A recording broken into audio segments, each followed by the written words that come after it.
있습니다. 손을 게으르게 놀리는 자는 가난하게 되고 손이 부지런한 자는 부하게 되느니라. 아멘. 잠언 10장 2절부터 4절까지 본문입니다. 비유의 말씀들이라는 말씀의 제목입니다. 잠언을 쭉 헤아려 보니까요, 17번째로 지금 만나는 본문이 오늘 10장이었습니다. 이전에도 한번 살펴본 적은 있는데 다시 살펴보고 있기 때문에 전체 구조에 대한 것만 간단하게 좀 살펴보고자 합니다. 잠언이 총 31장으로 구성이 되어 있는데요, 이것이 30본론 결론으로 구성을 나눌 수가 있습니다. 우리가 9장까지를 살펴보았는데 1장부터 9장까지를 보통 잠언의 서론이다 이렇게 이야기합니다. 여기서 말하는 서론은 앞으로 어떤 일이 펼쳐진 것인가, 무엇을 얘기할 것인가를 이제 문제 제기하여서 바로 이것이다를 가르쳐주고 있는 장면이죠. 서론에서 문제를 제기하고 있는 그 주제는 지혜라고 하는 것이 무엇이냐, 이것을 전달하고 있고 그 결론을 9장 10절에서 내고 있습니다. 9장 10절에 보면 여호와를 경외하는 것이 지혜의 근본이요 거룩하신 자를 아는 것이 명철이다. 자, 지혜가 뭐냐라고 물어볼 때 지혜는 뭐예요? 여호와를 경외하는 것이다. 또 거룩한 자를 아는 것이다. 자, 이렇게 말씀을 하고 있는 것이죠. 자, 이게 이제 문제제기 서론에 해당하는 것이고, 우리가 어저께부터 이제 10장을 다시 보고 있는데 여기서 이제 본론에 해당하는 거죠. 여호와를 경외하는 다양한 내용들을 우리 가운데 가르쳐 주심으로 예로 삼아서 이걸 이제 문제를 풀게 하시는 거죠. 이론을 가르쳐 주고 정답을 가르쳐 준 다음에 이것이 어떻게 하나님의 뜻으로 나타나는가 우리를 연습하게 하시는가. 자, 이것이 본문 10장부터 29장까지의 내용이고요. 마지막 30장과 31절로 이제 결론을 내리고 약간의 보충을 통해서 우리 가운데 가르쳐 주고 있습니다. 자, 지혜가 무엇이냐라는 것을 살펴봤어요. 지혜는 여호와를 경외하는 것이다. 9장 10절에서 결론을 내리고 있죠. 그러면 여호와 경외라고 하는 것이 무슨 의미인가라는 것입니다. 우리가 늘 살펴보고 있는데 경외라는 말 속에 두려움이라는 단어가 포함되어 있어요. 두려움, 무서워하거나 공포스럽게 여기는 걸 두려움이라고 하죠. 이제 여기서 이제 존경이라는 개념이 나오는데 하나님을 어떤 존경, 그러니까 두려움의 대상으로 여기는 것을 여태까지 이렇게 경외의 개념을 알았는데 그 말씀의 의미를 해석해서 풀어보니까 경외라고 하는 것은 하나님을 다시 보게 되는 일이다 였단 말이죠. 무슨 뜻이냐면 영안이 열려서 하나님을 온전히 보게 되는 것의 궁극적인 내용이 여호와 경외의 본질적인 의미였습니다. 이게 되지 않으니까 두려워한다는 거예요. 모세가 시내산에 올랐을 때 이스라엘 백성은 올라가지 못했죠. 왜냐하면 두려워하기 때문에, 하나님이 어떤 분인지를 몰랐기 때문이다라는 거죠. 그럼 그들은 두려워한 것이 아니냐? 두려워했죠. 여호와를 경외했죠. 하지만 모양으로 두려워한 것이고, 진짜 그 내용을 알게 되면 형식으로 주는 것에 머물러 있지 아니하고 그 의미, 담겨져 있는 내용을 살펴보게 되면 모세와 같이 산을 오르게 된다. 하나님을 제대로 보게 된다. 새롭게 보게 되고 알게 된다. 자, 이것을 가리키고 있는 말입니다. 자, 이처럼 여호와 경외는 결국 하나님을 다시 사람의 눈으로 보지 아니하고 아버지께서 주시는 그 방법과 우리에게 주시는 그 뜻을 잘 깨달아서 하나님을 온전히 알게 되는 과정으로 설명을 하고 있습니다. 이처럼 하나님의 것을 찾아서 하나님의 것을 알게 되면 이게 바로 지혜다 이렇게 우리 가운데 가르쳐주고 있는 거죠. 이걸 우리 가운데 어떤 모양으로 가르쳐 주시느냐, 하나님은 자신의 어떤 성분과 속성을 나타내시기 위하여서 말씀에 담아주셨단 말이죠. 말씀에 담아주셨어요. 우리는 그 말씀을 만나는 것입니다. 말씀을 어떻게 하느냐, 이거를 받되 그 안에 담겨져 있는 것이 무엇인지를 늘 살펴봐야 된다는 거죠. 말씀이라는 것은 매개체에 불과하다라는 거예요. 우리가 이제 대화를 할 때 언어를 사용하는데 언어도 매개, 수단이잖아요. 그 수단을 통해서 뭘 깨달아야 됩니까? 말하고자 하는 의도를 파악해야 된다는 것이고, 하나님도 말씀에 담아주셨기 때문에 말씀 안에 갇혀있는 분이 아니라 말씀보다 더 크신 분이라는 거죠. 다만 말씀으로 주시는 것은 그렇게 하지 않으면 우리가 감각할 수 없기 때문에, 지각할 수 없기 때문에, 깨달을 수 없기 때문에 말씀에 담아서 하나님의 것을 우리 가운데 가르쳐 주셨습니다. 자, 이처럼 본질은 따로 있고 원래 있고 그것에 관한 내용들을 다 가르쳐 주기 위해서 어떤 가지고 온 어떤 형식, 이걸 뭐라고? 이걸 비유라고 말한단 말이죠. 그래서 잠언이 비유라는 뜻을 가지고 있습니다. 헬라어로도 이제 옆에 있는 것이라는 뜻으로도 이제 설명을 하고 있는데, 그 본질을 가르치게 하기 위해서 우리 가운데 주신 어떤 것, 자, 이것을 가르쳐주고 있습니다. 그러면 우리가 그것을 그대로 받아요. 말씀을 그대로 받습니다. 그럼 그 받은 다음에 어떻게 되느냐? 왜 이런 일을 주셨는지, 어떤 것으로 우리가 받아들여야 되는지를 해석할 수 있어야 된다는 거죠. 대표적인 것, 오늘 본문에 여러 가지 나옵니다만, 우리 가운데 예수님을 보내주셨어요. 그분은 말씀이시잖아요. 그렇죠? 육신의 힘을 입고 오신 하나님이라는 거죠. 그러니까 우리는 그 하나님을 통해서, 육신을 입고 오신 그분을 통해서 그분으로 받되, 그 안에 담겨져 있는 의도, 그가 전하신 메시지, 그가 우리에게 보여주신 사역, 이것들을 마음 가운데 새기게 됩니다. 근데 예수님은 나중에 십자가에 달려 죽으신 이후에 육신을 떠나셨단 말이죠. 형식이 사라져버린 거예요. 그리고 어떻게 들어오셨습니까? 내용만 남아있죠. 이걸 영이라고 이렇게 이야기한단 말이죠. 이건 뭐 헬라어로 레보다, 레마다 이렇게 비유하기도 하는데, 레마로 우리 가운데 찾아오시기 때문에 우리가 항상 잠언, 비유, 말씀을 들을 때 그 안에 담겨져 있는 하나님의 의도와 내용이 무엇인지 알게 하여 주시옵소서. 자, 이렇게 찾고 나아가야 할 것입니다. 이처럼 하나님께서 주신 의도를 찾으려고 하고 구하려고 하고 이것을 알게 되면 이걸 가지고 지혜다라고 이렇게 이야기하고 있는 것이죠. 대부분의 사람들은 지식의 단계에 머물러 있죠. 많이 알아요. 많이 압니다. 근데 그 많이 알을 통해서 뭘 깨달아야 되느냐? 그 안에 담겨져 있는 하나님을 깨달아야 되는 거죠. 이걸 진리라고 부르잖아요. 근데 진리를 아는 단계까지 나아가는 사람들이 생각보다 없죠. 유일하게 우리 가운데 찾아오신 분은 예수 그리스도만이 진리다, 이렇게 이야기를 하고 있습니다. 대부분 현대 철학자들이라든가 현인들이라든가 많은 사상가들, 지식의 수준에 머물러 있죠. 그것으로 신을, 하나님을 알지 못한다 했습니다. 현대는 이걸 포기해버렸잖아요.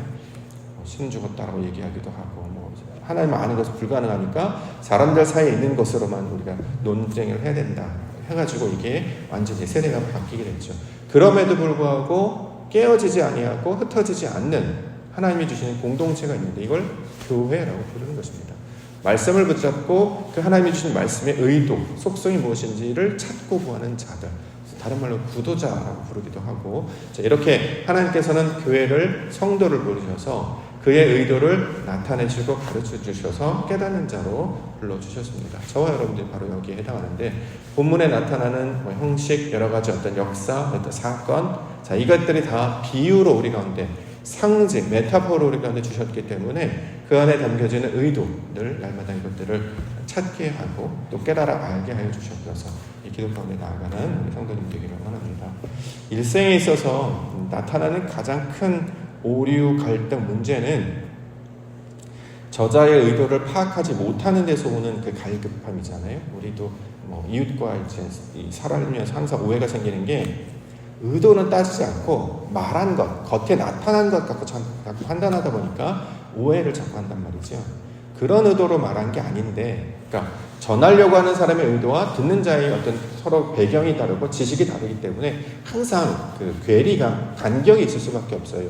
이걸 어떻게 하든지 맞춰가서 채워야 이게 이해가 되고 하나가 되는데, 이걸 이해하려고 들지 않으니까 다른 이야기하는 사람들처럼 들리고, 그래서 이렇게 대적하고 미워하고 시기질투하고 원망하는 상태가 되는 것이죠. 우리가 다 백인백색, 만인만색으로 다 각기의 모습들로 있었잖아요.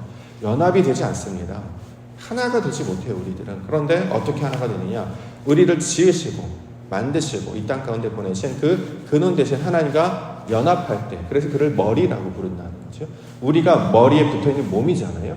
몸이 머리에 붙어있을 때 다 연결이 되는 것처럼 우리가 서로 이웃과 사랑합시다, 먼저 하나 되봅시다, 이거는 불가능한 얘기입니다. 하나님과 하나가 돼야지 연결이 된다는 거죠. 그래서 우리가 항상 머리를 하나님 삼아 머리 삼는 이유가, 거기로부터 공급받는 에너지, 힘, 어떤 생명력을 통해 살아갈 때 먼저 하나가 이루어지게 되는 것입니다. 자, 이 모든 것들을 비유로 말씀하고 계시기 때문에 우리가 항상 본문에 나타난 내용이 비유구나, 그러면 뭘 말하는지를 지금 설명하고 있는 것이니까 그것들을 찾는 것들로 우리가 이제 생각을 해봐야 할 것입니다.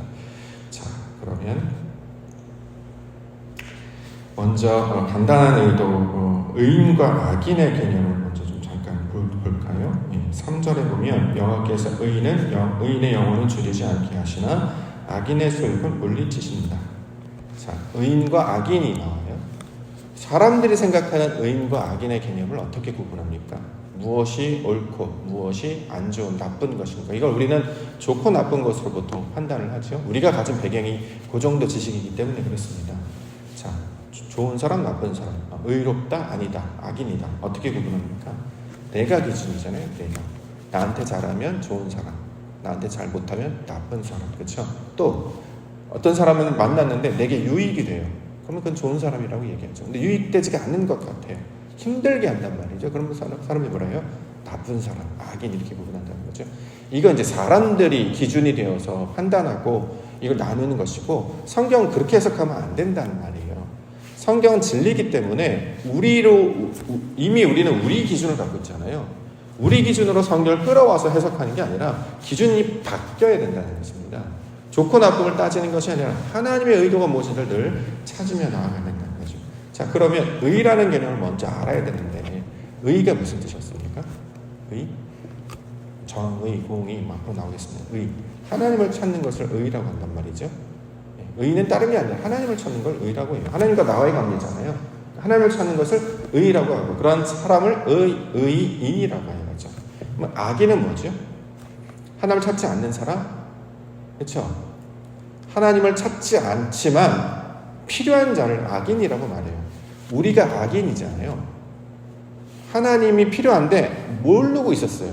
하나님을 찾아야 되는지를 모르고 그냥 나의 상태로 머물러 있죠. 그걸 악의 상태다 이렇게 얘기를 하고, 그 악인의 상태를 하나님의 사람, 의인으로 바꾸시는 일을 하나님의 사역, 하나님 역사 이렇게 이야기한다는 거죠. 그러니까 의인과 악인의 개념도 우리가 알고 있는 개념이 아니라 성경에서 말하는 개념으로 이걸 받아야 앞으로 이제 의인, 악인 나올 때 의인, 그럼 의인은 나야, 악인은 저 사람이야. 이렇게 이분법을 늘 이렇게 나누기 때문에 이건 진리가 되지 못합니다. 그냥 윤리, 도덕, 기준, 자신이 주인이 된 것이고, 하나님이 기준이 되면 하나님의 입장에서 보면 내가 악인이잖아요. 그가 주인이시기 때문에 그가 의시잖아요. 그럼 우리가 악인의 상태인데 이렇게 하나님이 나누시려고 하신 건가? 그게 아니라 내 생태가 아직 하나님이 필요한데 모르니까 그가 우리 가운데 찾아오시는 거 아니겠습니까? 그래서 우리를 의롭다 여기시고 자꾸 초청하고 불러내시죠. 우리 막 버티고 안 가려고 하는데 자꾸 인도하시고 밀어가시고, 자, 이런 거를 성경에서 지금 이야기하고 있는 것입니다. 그러니까 이 말이 얼마나 복음의 소식이 될 수 있겠습니까? 기쁜 소식이죠. 우리가 하나님을 아는 것에 싫어 아니야 안 갈 거 하는데 가자 얼마나 좋은데, 내가 인도해 줄게, 내가 다 해줄게, 나를 따라와. 안 되면 뒤에 밀기도 하고 때로는 기다리기도 하고, 그냥 하나님께서 우리를 계속 그렇게 보호하시며 인도해 가신다라는 것입니다. 자, 그 기쁜 소식 가운데 말씀으로 나아가는 시간이 되길 원합니다. 자, 그러면 2절이 해석이 됩니다. 2절. 불의의 재물은 무익하여도 공의는 죽음에서 건지느니라. 자, 불의, 공의가 해석이 된단 말이죠. 우리 보통 이제 불의의 재물 그러면 이제 돈이다, 뭐 물질이다 이렇게 이제 우리식대로 자꾸 해석을 하는데, 그렇게 해석하면 안 된단 말입니다. 불의가 뭡니까? 의가 아닌 걸 가리키는 말이잖아요. 그렇죠? 의가 아닌 것, 하나님을 찾지 못하는 것. 의는 뭐예요? 하나님을 찾게 하는 그것이 의예요. 근데 이걸 가지고 하나님을 찾지 못하고 하나님께까지 나아가지 못하고 그냥 여기가 좋사오니 머물러 있으면 이게 불의가 된다는 거예요. 그래서 이걸 불의의 재물 이렇게 얘기합니다. 재물은 성경에서 방법론을 가리키는 말이죠. 아무리 많은 것들을 가지고 있다고 할지라도 이걸 가지고 하나님을 아는 곳까지 나아가지 못하면 무익하다 이렇게 얘기하는 거예요. 그걸 이제 불의의 재물은 무익하다라는 거죠. 어떠한 것이 우리가 펼쳐졌어요. 우리가 이제 새벽 기도회를 해요. 이걸 가지고 하나님을 아는 지경까지 나아가셔야 의가 된다는 거예요. 새벽 기도를 갔더니 막 기분이 상쾌해, 나는 신앙이 엄청 좋아, 나 뭐 해냈어, 여기까지 머물러 있으면 이게 무익한 것이 된단 말이에요. 하나님을 아는 것에는 관련이 없기 때문에 그냥 자신을 이롭게 하는 것을 끝나는 것이지, 하나님께 지성소까지 다다르지 못했기 때문에 이건 결국 무익한 것이다. 근데 우리는 대부분 그 무익한 상태에 자꾸 머무르려 한단 말이죠. 어떤 일이 펼쳐지든 만나든 다 하나님의 뜻이 무엇인가까지 나아가야 의가 되어야 된다는 것입니다. 자, 요거를 우리가 이제 불의의 재물은 무익하다. 그러면 공의는 무엇이냐? 공의는 바로 그 말이 되겠죠. 의로 나아가게 되는 단계를 가리키고 있는 말이 되겠죠. 어떤 것을 우리가 받았어요. 그런데 이걸 가지고 하나님께서 나에게 왜 이런 일을 주셨을까? 뭐 직분이라든가 교회라든가 아니면 기도 제목이라든가 왜 주셨을까? 이게 하나님의 의도가 있겠구나. 그 뜻이 무엇이지? 막 찾으며 나아가요. 이걸 공의라고 하죠. 하나님을 찾게 하니까 그걸 어떻게 해요? 죽음에서 건졌다라고 이야기하는 거예요. 죽음이 뭡니까?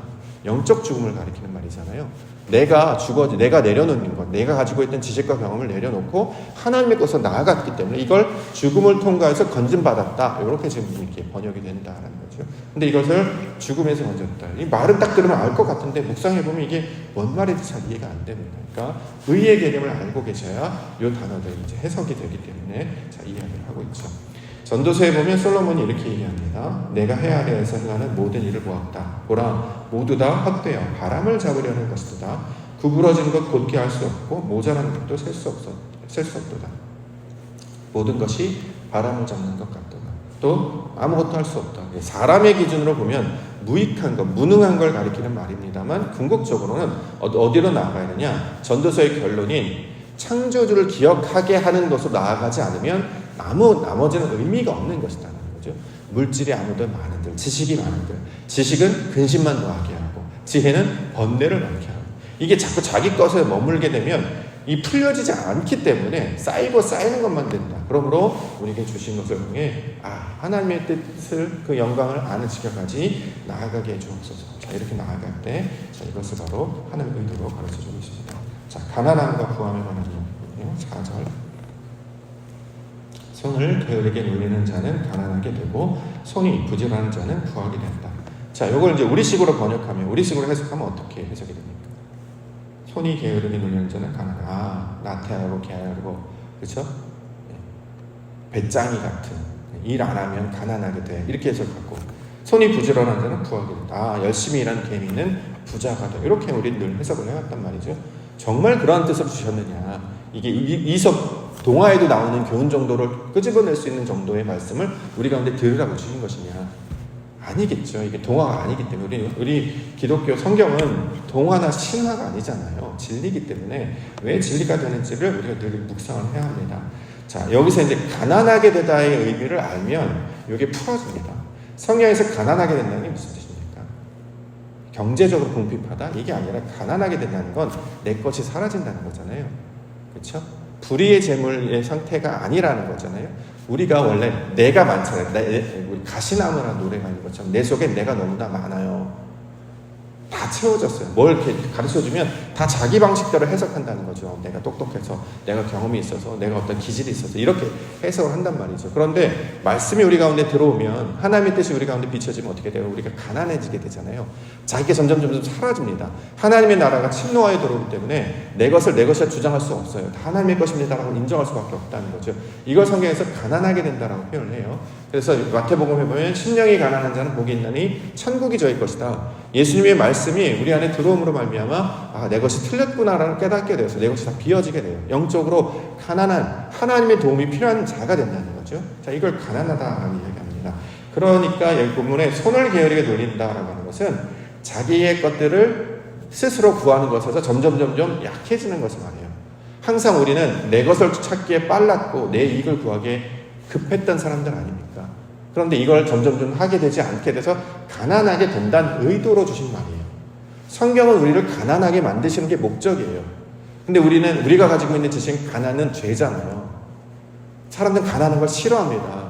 그렇죠? 내가 낮아지는 거, 물질적으로 궁핍한 것도 싫어할 뿐만 아니라 내 속에 내가 없는 걸 싫어해요. 자기 부인하는 걸 싫어합니다. 그런데 말씀이 우리 안에 들어오면 어떻게 해요? 가난하게 된다 이 뜻입니다. 자, 손이 부지런한 자는 부하게 된다. 이것은 그래서 하나님의 말씀으로 우리가 점점 채워지게 된다는 거죠. 그러면 어떤 부함이? 영적으로 채워지는, 말씀이 채워지는 상태를 성경에서 말하는 부함이다 이렇게 이야기한다는 거죠. 이걸 다른 말로 밭에서 구한 보화를 얻은 사람으로 묘사하고 있기도 하죠. 그래야 그러니까 하나님을 기준으로 말씀을 해석하고 풀이를 할 수 있어야 되는 것이 이 본문에 주시는 말씀입니다. 그리고 앞으로 이 잠언이 되게 어려웠던 이유가 있었어요. 이거를 우리가 늘 동화에서 가지고 오든지 신화에서 가지고 오든지 우리가 어떤 명심보감이라든지 세상에 봤던 현인이나 철학으로 이걸 해석하려고 들려니까 이게 한쪽으로는 맞는데 한쪽으로 잘 안 맞는다는 거죠. 어떻게 보면 좋은 말 같기도 하는데 어떻게 보면 말이 안 되는 것 같기도 해요. 근데 성경의 모든 내용은 뭘 말한다고요? 하나님을 어떻게 찾을 것인가? 하나님을 어떻게 구할 것인가? 그래서 어떻게 하나님을 만날 것인가? 그래서 지혜로운 자가 되게 하시는 것이 목적이기 때문에 그 방법으로, 그 뜻으로 우리가 해석하며 나아갈 것입니다. 자, 그 일을 우리 가운데 몸으로 구현해서 보여주신 분이 바로 예수 그리스도셨죠. 그래서 말씀으로 찾아오셔서 그가 우리 가운데 복음을 하나님의 뜻이 무엇인지를 알려주시고 마침내 그 형식을 다 벗어버리고 속성만을 가진 채로 우리와 함께 하셨습니다. 그걸 임마누엘이라고 이렇게 부르고 있는 것이죠. 자, 이렇게 하나님은 우리를 말씀의 사람으로 하나님을 찾는 사람으로 우리 가운데 불러주셨습니다. 그러므로 우리가 말씀을 보는 연습이 된다고 하면 세상의 모든 지경과 상황 가운데서도 하나님의 뜻이 무엇일까를 늘 찾는 그 마지막 단계까지 나아가는 자들로 나아가야 할 것입니다. 저와 여러분들을 직분자로 세상에 어떤 일을 하는 자로 불러주셨습니다. 그러면 이것을 통해 하나님께서 깨닫기 원하시는 그것을 찾으며 나아갈 때 온전한 하나님 나라 놀라우신 은혜의 영광을 깨닫게 될 줄 믿습니다. 그 부르신 자들로 하나님 것을 찾는 지혜로운 자로 의인으로 살아가시는 우리 믿음의 성도님들과 교회가 되기를 주의 축원합니다.